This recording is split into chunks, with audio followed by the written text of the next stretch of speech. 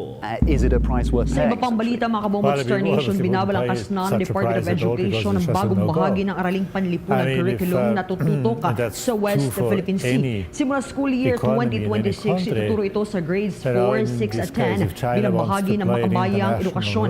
Katuwang ng Department of Education sa proyektong ito ang National Task Force for the West Philippine Sea at ang Philippine Coast Guard. Layunin ng inisyatiba na palalimin ang kaalaman ng kabataan sa karapatang pantubig at teritorial na integridad ng ating bansa. Umani ito ng positibong tugon mula sa mga guro, mag-aaral at iba pang sektor. Naasahang magbubunga ito ng mas mulat, mga kabansa at magkakaisang henerasyon ng mga Pilipino. Samantala, mariing tinutulan ng Department of Justice prosecutors ang inilabas na desisyon ng isang korte sa lungsod ng Maynila na pumapayag na makapagpiyansa si dating Negros Oriental Representative Adolfo Arnie Teves Jr. sa ibinahaging pahayag ng kagawaran kontra ang kanilang panig sa pagbibigay ng tsansa para kay Teves na makapagpiyansa, partikular na ang ruling ng Manila Regional Trial Court Branch 12 at ang motion for bail ni Teves sa isang kinakaharap nitong kaso. Dito ay binigyan diin ng prosekusyon ng naging ruling ng korte dyan sa naturang syudad ay makakapekto doon sa murder case ng dating kongresista na naitala noong 2019 at di makakapekto sa iba pang mga kaso na isinampa laban sa kanya. Ang bigat at ang lakas anila ng iba pang pending charges laban kay former Negros Oriental Representative Teves ay walang epekto kaya naman ay China run deep, but that success will be dependent on European leaders and their Justice ability prosecutors to persuade China to make the initiative lagat ng piyansa itong si Tempest at tuluyang makalaya ay isang pangyayari na maaaring magdulot ng For many economies and businesses across Europe, the Belt and Road Initiative can offer new directions for growth.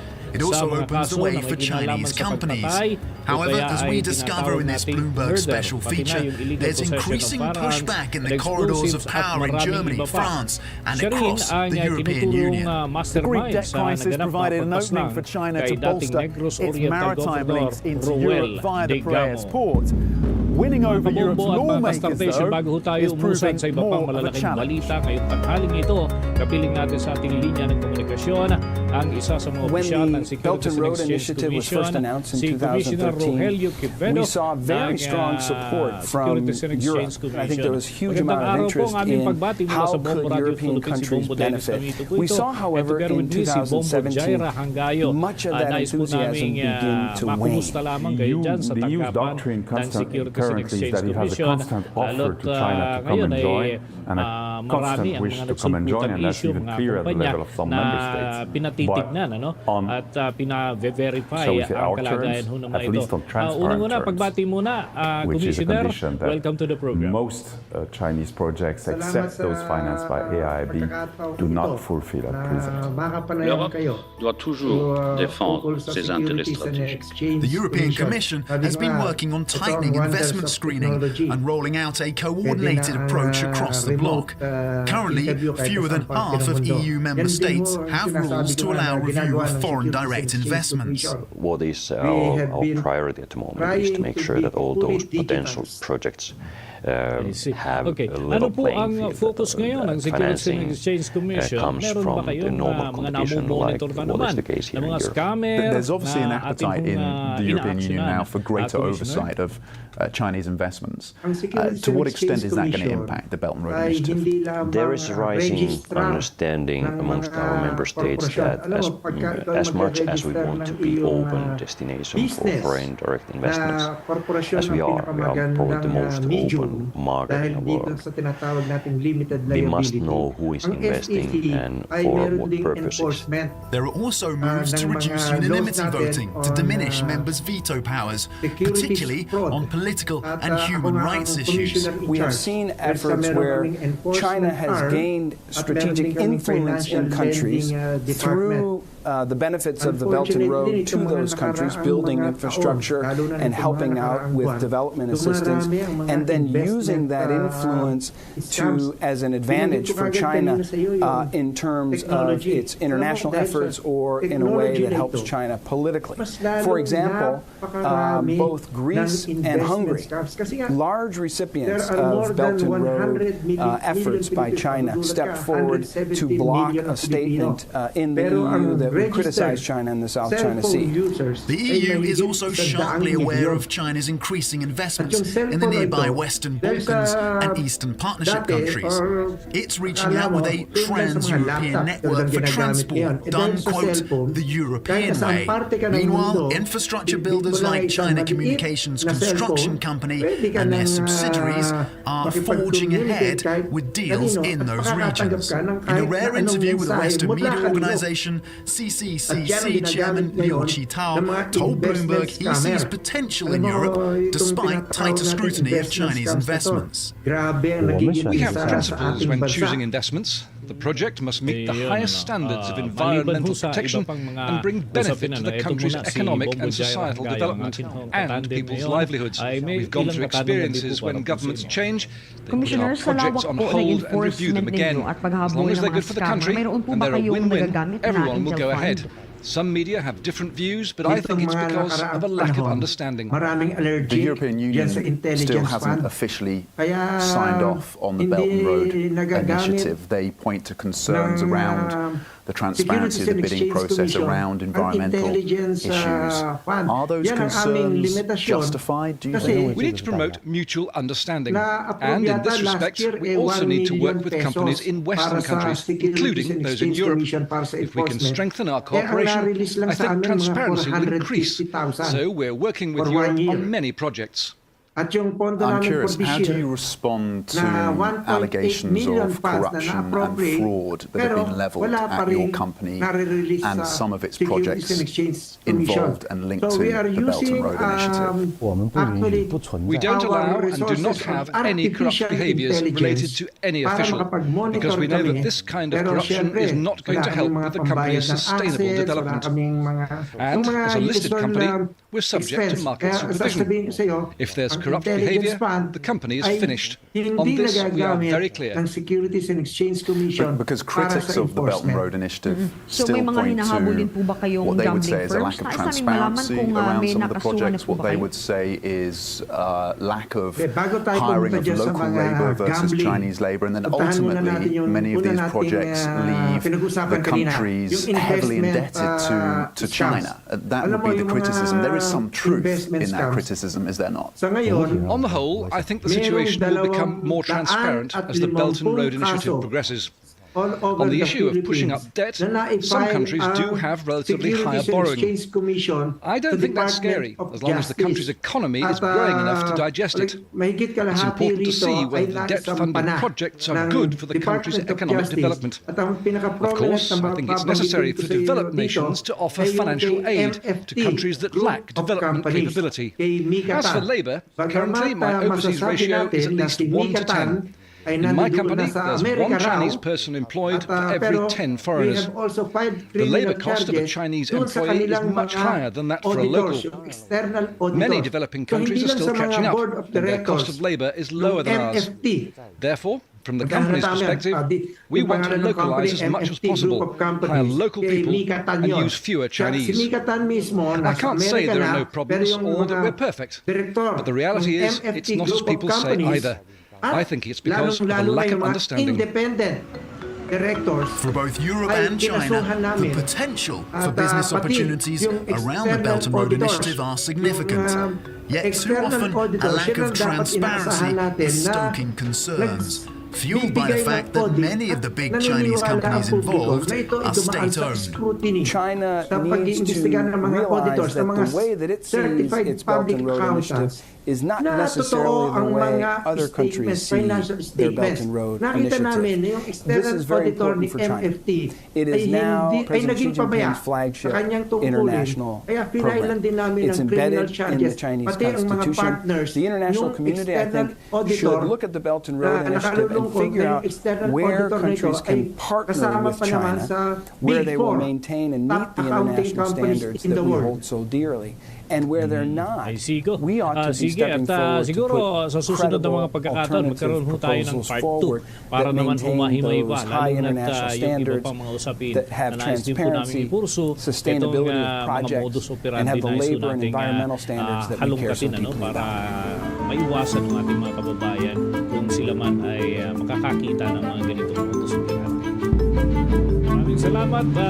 Nakausap po natin mga kabombo si Securities and Exchange Commission Commissioner Rogelio Quevedo sa pagkakataong ito. At tuloy tayo sa iba pang bahagi ho ng ating balitaan. Lamang yung mga balita dyan sa iba pang parte ho ng ating bansa. Bombo Jai, kuha pa tayo ng mga reports.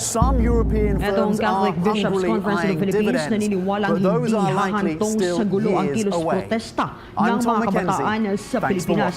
May mga report dyan ng Bombo Radyo, Cagayan de Oro. Pinalakas pa ng Catholic Bishops Conference of the Philippines o CBCP ang panawagan nito sa gobyerno na pairalin ang ganap na transparensiya lalo na sa paggamit ng pondo ng bayan. Sa panayam ng Bombo Radio kay Father Jerome Siciliano, nanawagan ng CBCP sa pamahalaan na isabuhay ang ganap na transparensiya lalo na sa paggamit ng pondo Hong ng Kong, taong bayan. late September Iginit ni Father 1997. Siciliano na tungkulin ng All the mga world's opisyal financial na elite gawing are flying malinaw in at to come bukas together for the sa annual publiko conference ang of the bawat International proyekto Monetary ng Fund gobyerno. and the World Hinikayat Bank. din ni CBCP ang mamamayan These two institutions na were huwag established at the magbulag-bulagan end of sa World War katiwalian, II kundi to promote manindigan smooth laban sa economic korupsyon growth at and to resolve ipaglaban crises ang quickly as they katotohanan. occur. Kaugnay ng mga naganap ng marahas na protesta sa Indonesia at Nepal, naniniwala si Father Ceciliano na hindi ito When the heads of the financial world arrive in Hong Kong, they can look back on more than 10 years of strong, stable growth. The demise of many communist economies and heightened growth in East Asia have created a boom. Meanwhile, the global economy has moved toward an increasingly intertwined division of labor. Nararapat lamang na sila ay managot hindi lamang sa bayan, kundi pati Southeast Asian countries have been contributing strongly to growth in recent years. But for the past few months, the currency crisis in Thailand is slowly turning into a massive economic crisis and now threatens to spread to other countries such as Indonesia and the Philippines. So the participants at the Hong Kong conference aren't just there to pat each other on the backs. Delegates from Asia in particular are concerned and are pushing for a joint crisis team made up of all the major countries' finance ministers. Minister of the Ministry of Public Affairs ng Archdiocese of Manila. Mula Bombo Radio Cagayan de Oro, ito si Bombo Jane May Abulag, and this is Bombo Radio Philippines, the #1 and most trusted source of news The and information. heads of the financial world come mainly from the West, the kingpins of the new global economy. When they meet in Hong Kong, they can't imagine that their perfect world of steady growth might be endangered. But in fact, the crisis that began in Thailand was to develop into a wildfire that would engulf the entire region and bring misery to millions. The Asian financial crisis is to be the first modern financial crisis in the globalized world. Yet the global financial elite is unprepared for the destructive elements that would come to characterize all future financial crises from then on. Mismong si Bangsamoro Interim Chief Minister Abdul Rauf Fast forward only 10 years and the world is literally on the brink of collapse when in 2008 and 2009, first the banks in the United States and then the financial system of the entire Western world threatened to disintegrate. The heads of the financial system and Western governments had failed to learn the lessons of the Asian financial crisis. Had they understood the causes of the Asian bushfire and fought them decisively, they could have been spared the near collapse of the financial sector 10 years later. The problem was the speed with which the financial markets acted, out of sync with the speed of politics. Until the US financial crisis in 2007, the lessons from the Asian crisis hadn't really been taken seriously, and people thought that doesn't affect us. It won't affect us. And today, where do we stand today? The world is currently facing many crises. How great is the danger that the global financial economy will crash again? Are policymakers better able to keep pace with the financial markets today? It's surprising in retrospect how little was learned from the Asian financial crisis in 2008. I mean, in effect, much of the memory of 97, 98 was buried, or it was somehow declared exotic. The developing and emerging countries in Southeast and East Asia had become important engines of global economic growth since the 1980s, aptly named tiger economies. When they are hit by the crisis, one after the other, the middle classes are almost wiped out. Millions lose their jobs. Hunger returns to countries that had finally been seeing prosperity. Riots break out. It took 5 years before we got back to 1996. So it was a pretty deep and long crisis back then. Thailand was the model of the new global division of labor. It was one of the first countries in the region to see a lot of foreign capital flowing in, starting in the 1980s. At first, it was mainly Japanese companies investing, with components or entire products manufactured in the country. Labor was cheap, as were raw materials. I remember in the mid-80s, Thailand's poverty rate was 30%. So 30% of the population, were poor. Today, it's down to 9%, right? So it took time, but there were people who actually were able to benefit from this growth.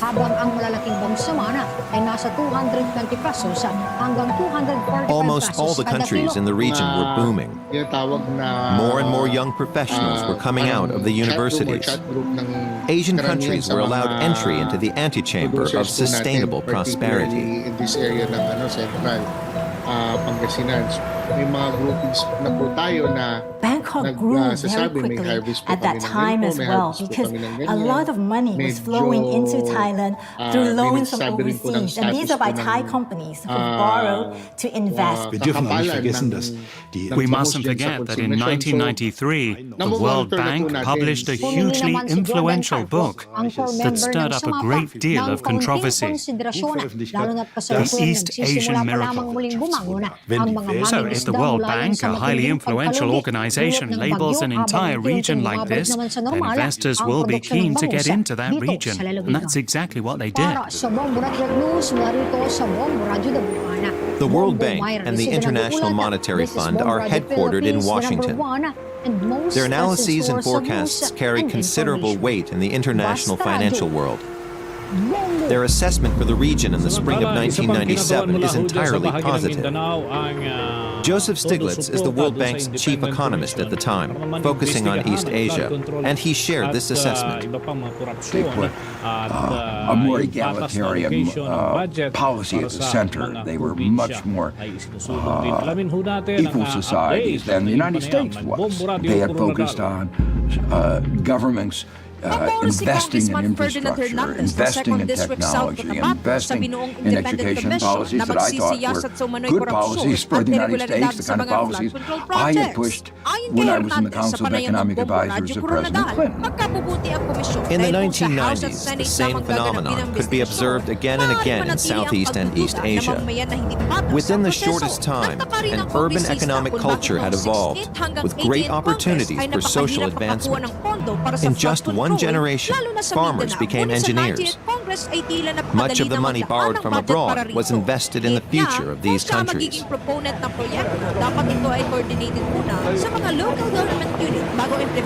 These are in themselves the ingredients to a success story. But what was it that triggered the Asian crisis in the summer of 1997? Bringing an entire region to the brink of the abyss. In the 1980s, the neoliberal restructuring of the international financial system had begun, first in the United States. Deregulation of financial institutions meant that the rules for granting loans became much more lax.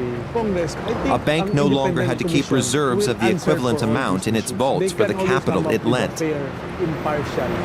This rule had previously acted as a brake on the volume of loans. From now on, Wall Street multiplied the amount of money that entrepreneurs in particular could borrow.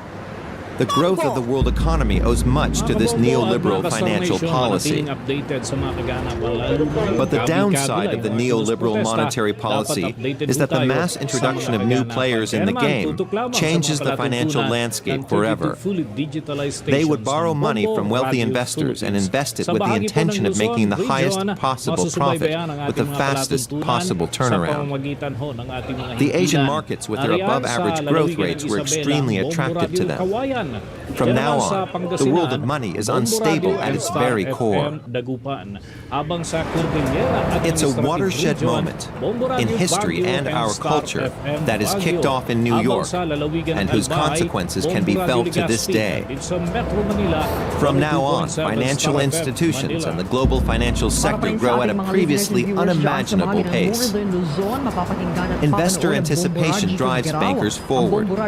Short-term profits are best made from short-term fluctuations in the global economy, from currency fluctuations, as in the case of the Southeast Asian countries in crisis, from fluctuating returns on oil, ores, and wheat. Once you start deregulating in the late 1970s and early 1980s, the financial sector explodes in size. Financiers begin to get paid a lot more relative to other professionals, and inevitably you start to have more financial crises. The new players work at a breathless pace. For many, the time frame in which they trade money is no longer than 2 weeks, a month, or even a day. Finance has its own rules that are independent of developments in the real economy. from manipulative forces that influence world. So to pump out as much borrowing and lending and financial activity as you possibly can to get paid. It's a bit like a nuclear power station deciding to pay its employees according to how much electricity they can generate, not how much electricity consumers actually need. And a new kind of banker emerges. He defines himself as greedy because that is what is expected of him. He competes with others. He competes for the lion's share of investors' capital. This gives rise to a dynamic of its own. One of the factors is scale. It's just the scale. It's huge. Thailand crisis is already a crisis of tens of billions of dollars, right? This is significant money. When the heads of the financial world meet in Hong Kong in September 1997, very few of them have an inkling of what is already brewing right before their eyes. The International Monetary Fund, the host of the conference, is the very institution that was supposed to oversee the global financial markets and ensure their functioning. If a debt crisis arose in a country, the fund could extend loans which were usually tied to tough restructuring measures for the affected countries.